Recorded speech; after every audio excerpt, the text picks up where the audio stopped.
Before you ever loved another human being, something loved through you. Not romantically, not personally, but something that was existential. An angel leaned toward your forming heart and placed a temperature there, warm enough to feel and strong enough to survive. But no words, because love predates language. You did not invent love, you inherited a doorway.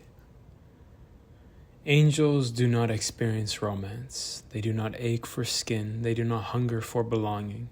Yet they stand closest to the source of love itself, which means they understand its architecture, its physics, its danger, its power to unmake false selves.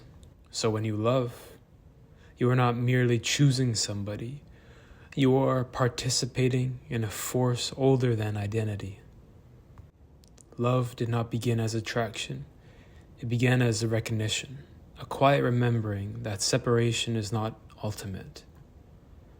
Angels do not teach love by giving you perfect partners. They teach love by increasing your capacity to remain open. Open while misunderstood, open while afraid, and open while uncertain. You think love is about finding safety, and angels know that love is not about becoming safe. Because every time your heart expands, something invisible is strengthening. It's like scaffolding, not so you feel better, so that you can hold more reality without collapsing. Sometimes an angel opens your heart by letting it break. Not because pain is holy, but because closed systems cannot evolve. Heartbreak is not proof that love failed. It is proof that love extended the container you had built. You think heartbreak means loss. Angels know heartbreak means renovation. They do not stop the breaking, they reinforce the foundation. You ask, why does love hurt? Angels ask, why does love surprise you? And why does growth surprise you? Angels do not whisper, find someone who completes you. They whisper, become capable of presence. And presence is the rarest form of love. Not excitement, not obsession, not chemistry, but presence. Because presence means staying when projection dies. Presence means listening when fantasy collapses. Presence means remaining open after the nervous system realizes love is real. And the crazy part is, real love activates fear. Not because it is wrong, because it threatens the ego's rule. Ego wants control, and love requires surrender. And angels side with surrender. They do not want you harmless, they want you powerful and gentle, which is much harder. Power without gentleness becomes tyranny, and gentleness without power becomes weakness. Love requires both.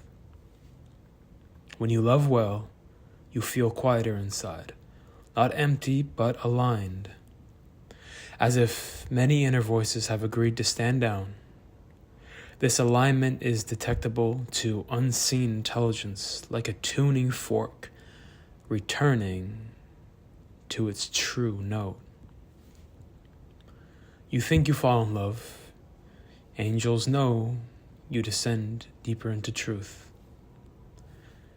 They are not matchmaking, they are heart forging. They shape your nervous system to tolerate intimacy. They stretch your emotional muscles past their comfort range. They burn out your illusions slowly, mercifully, and relentlessly. That moment you look at somebody and want to protect their soul and not possess them, not impress them, not conquer them, but protect their being, that is not instinct. That is angelic memory surfacing through mammal wiring. Love is not about being chosen. Love is about choosing openness again and again, even if it hurts. Angels do not celebrate weddings. They do not celebrate capacity. How much suffering can pass through you without turning you into cruelty? How much beauty can pass through you without turning into ownership? Ownership is not love. Ownership is fear wearing perfume. Angels do not grip. They attend. They witness. They remain available without clutching. When you hold someone without trying to trap them, you are practicing angelic posture into human skin. Love is not fusion. Love is resonance. Two whole beings vibrating in proximity without erasing each other.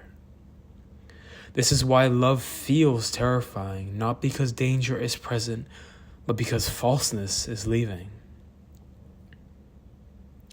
Every time you choose honesty over image, every time you choose listening over dominance, every time you choose patience over control, something invisible nods, not in approval, but in recognition.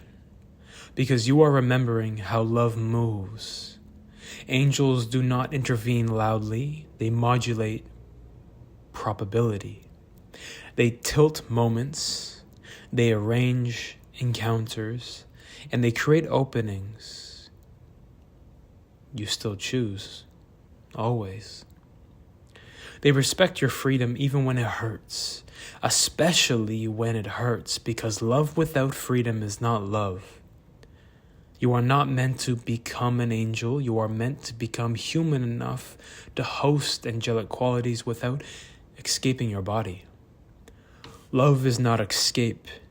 Love is embodiment. And when you choose love well, you anchor heaven inside of matter, quietly, ordinary, without spectacle.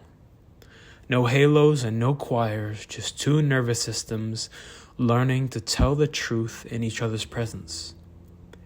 Love is sacred, and that is sacred. Not because it is perfect, but because it is real. Love is not something you manufacture. You become the place where love decides to happen through. And angels are the quiet engineers of that becoming. They stand outside, just outside your awareness. Every time you choose tenderness over your armor, they whisper nothing, because your life has begun to speak the language they recognize.